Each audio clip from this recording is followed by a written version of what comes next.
Hello Internet!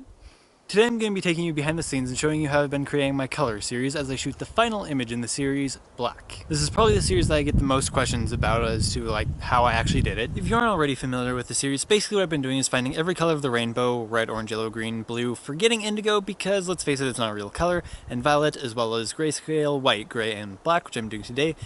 Finding those colors in nature and then taking a simple self-portrait with them to showcase the color. What's unique about the way that I shoot this series is I use my usual method of expanding the frame, except I do so while in front of the camera the entire time, whereas usually I would be getting up after I take the frame of me, or whoever my subject is, and then moving the camera then. I'll be doing the moving of the camera while I'm in front of the camera the whole time. I just said camera a whole lot in that sentence. By doing this, I'm able to create a very, very shallow depth of field, which causes all the colors in the background to really blur together and create an overwhelming sense of that color in the image. Okay, so I'm going to talk about equipment really quickly since this is a technical issue that we're going to be learning, and equipment does play a heavy part in that. Of course, you can do it with whatever you have. I'm sure you can get it to work out. That's part of the fun of photography, is making things up as you go along. Like I do a lot. Okay, so first off, camera. I'm actually going to be shooting this on my old camera. For 3 reasons, specifically. First off, this is what I shot all the rest of the series on, and I want to keep that continuity going throughout the whole series. Second, because I'm going to be expanding the frame a lot and building up the image, and using a lower resolution is going to come in handy when I'm editing it, so I can not overload my computer and make it die. Dead computers aren't good. And third, once I get my 50mm on here, there's going to be less distortion than there would be on my full frame, which will make the whole expansion thing a lot easier. That brings me to my lens. I'm going to use a 50mm 1.4, which I can't hold up for you at the moment because it's kind of on the camera right now, recording me. Hi. You don't necessarily need the 1.4, you can use the 1.8, 1.2, or 9 3/4, whatever you have really. But basically what I'm recommending is that you use the 50mm because it's going to give you just the right focal length for while you're in front of the camera so that you can easily reach it to move it around, and you're not going to get a super wide angle or anything like that. And as with all self-portraiture that doesn't involve a phone, you're going to be wanting a tripod. I specifically recommend that you use one of these 3-way swivelly thingy-mabobbers because this handle that's on pretty much all of them is going to be really helpful when you're moving the camera. And of course, if you don't have all this equipment or you prefer using something else, go ahead and use it, give it a try. If you're creative, I'm sure you'll be able to get something to work out. It might be a little bit harder, maybe you'll find something easier. If you do, let me know. Okay, so now I will show you the location where we're going to be shooting, which is right here.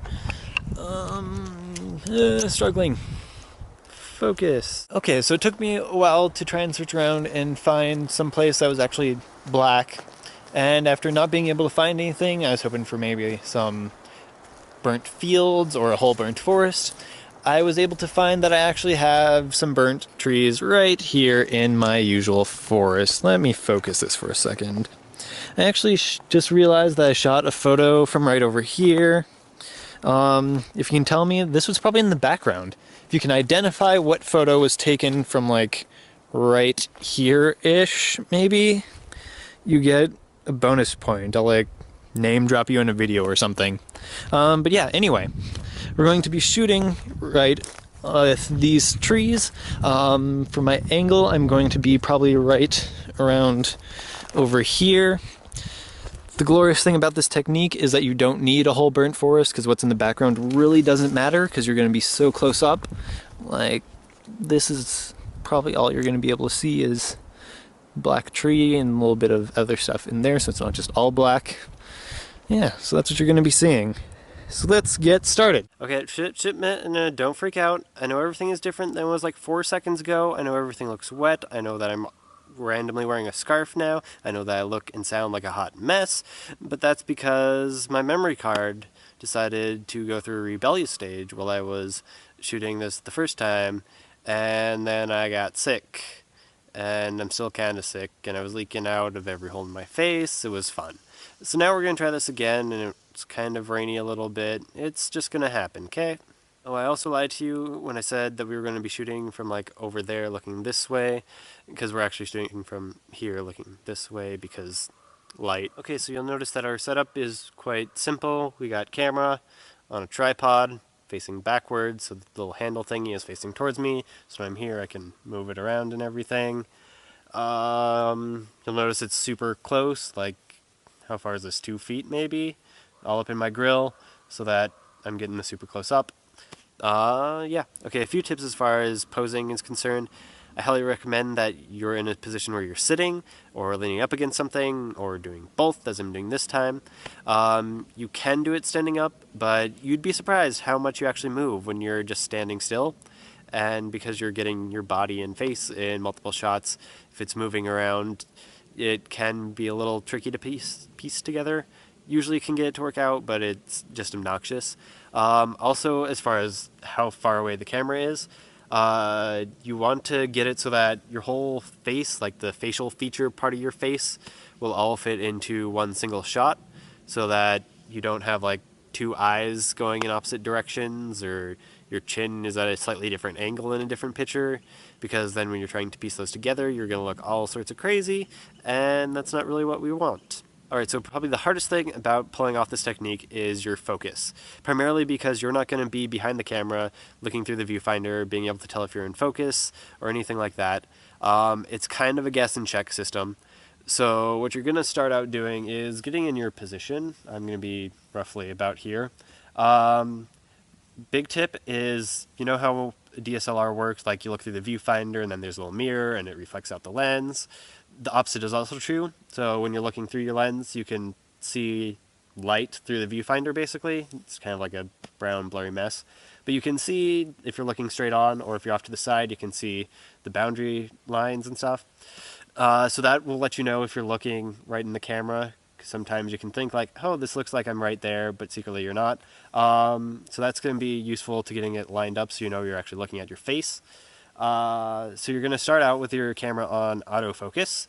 I don't know how your camera works necessarily. Both my Sonys, the 700 and the 99, have a little switch or button that switches between autofocus and manual focus. So just by going like this, I can switch it to manual focus, and my focus will stay how it is. So I'm going to start with it in autofocus and get into position. Oh, right. Other little problem we're running into at the moment. Usually I'd be using my remote to do the shutter, but it's going through a midlife crisis at the moment, and I think the battery's dead. It's not dead, it's indestructible. I've had it for like 6 years, but yeah, it's not working at the moment. So luckily with this, because the camera is going to be close enough that I can just hit the shutter, I'm just going to have it on the 2-second timer. So get in position on autofocus. I have one of the autofocus points set up. It's like the upper middle one, kind of, yeah, to try and get it focused right about where I want it on my face. And I'm just going to reach up and hit the 2-second timer. Sometimes my camera doesn't like to focus. It's like 6 years old, so it's a little bit grumpy. There we go. And we turn it around and look. And you want to make sure that you're getting like your chin to your forehead all in the same photo, which I got here. I can see that I was a little bit off, getting like part of my eyebrow off, but I think I can work around that. So you're just going to start out and do a few test shots is what I usually do. So I want to make sure I'm about position I want to be, like this. Get my head tilted so I'm not looking at you. Why does this camera hate life? Turn it around without moving. That's good. I might want to take it down just a little bit. Boop. And try it one more time just to make sure that I'm doing it consistently.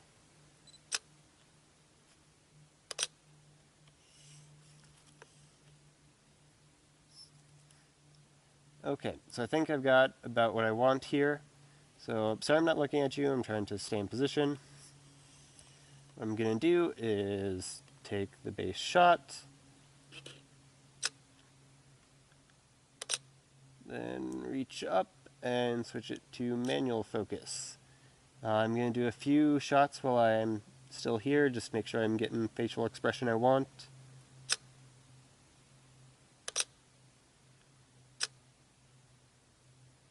looking a few different places. Dramatic glance off into the middle distance. Okay. Now I'm going to start expanding. So without moving most of my body, I'm just going to do some of this, or not that. Move it a little bit to there. So as far as panning goes, you can easily just glance at your camera without moving your head. You're not really going to be too sure how far to move it. I usually just prefer to do baby steps. Not super baby, but just so that you're sure that you're getting enough overlap. I'm going to do one more here. And yeah, just go around getting all your fine self in there. And you'll notice that I'm in the button, then putting my arm back in pretty much the same position. I know by feel about where it's supposed to be, so that when I do come to the part where I'm going to be expanding that, I'll know pretty much that it's in the same position.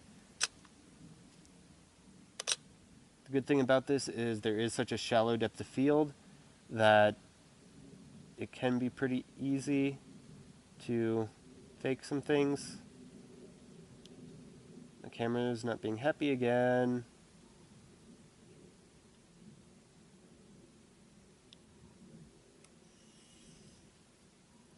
There's a card error. What is the card error? Okay, so my memory card isn't fixed as I thought it was, so I'm just gonna show you about what this would look like.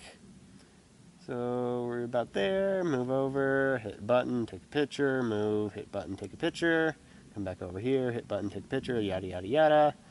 Come back down here. No, kind of about where it is. Hit button, take a picture, and about there. Go all throughout everything. And yeah, do that.